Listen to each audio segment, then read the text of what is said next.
They had to hide in this concealed basement before dark, then use dozens of chains thicker than a fist to lock the steel door at the entrance. Only then could they barely block the monsters on the ground. But knowing it was so dangerous outside, they had no choice but to go out every day to find food. Before going out, they first had to use this homemade periscope to repeatedly observe the outside, and only after confirming it was safe would they dare to open the steel door. It was precisely this extreme carefulness in everything that allowed this family of 3 to safely spend 300 days in the basement. But on day 301, an accident happened. That day, the parents went out to forage as usual. The daughter, alone at home, was very bored, so she took the periscope, preparing to look at the outside world. Unexpectedly, a black shadow suddenly flashed through the forest. Lisa was terrified. She immediately shouted loudly for her parents outside, but the distance was too far. They couldn't hear at all. Seeing the black shadow getting closer and closer to her parents, Lisa immediately made a bold decision. She quickly came to the exit, trying to open this heavy steel door. But she was, after all, a little girl. Her strength was too small. After trying more than 10 times,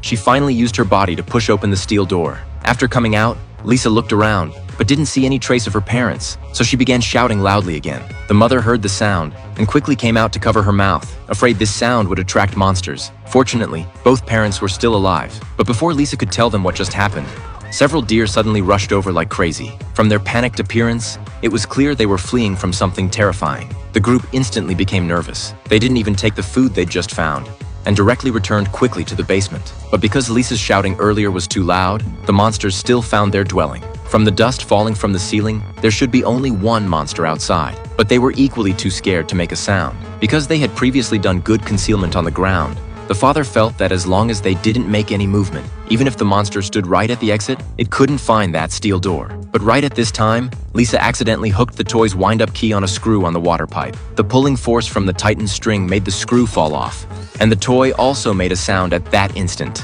Worse yet, the switch also malfunctioned at this time. The father anxiously grabbed the toy directly, then took out the speaker inside and crushed it with one step. But this process took too much time. The sound had long been heard by the monster outside. Immediately after, the steel door began shaking violently. Now they could only place their hope on those dozens of chains. But the monster's strength was really too great. The steel door being opened was just a matter of time. Watching chain after chain being torn off, the mother could only take the risk of climbing up the iron ladder, then pulling hard on the steel door handle, delaying the time of the monster's invasion. The father wasn't idle at this time either. He went to the bathroom and broke off a water pipe, preparing to use it to reinforce the steel door. But the mother's physical strength had already reached its limit. When the father came to the entrance with the water pipe, the monster had pulled off all the chains and lifted up the steel door. Then what reached in was a pair of green eyes. The daughter was scared to tears on the spot. Seeing this, the father immediately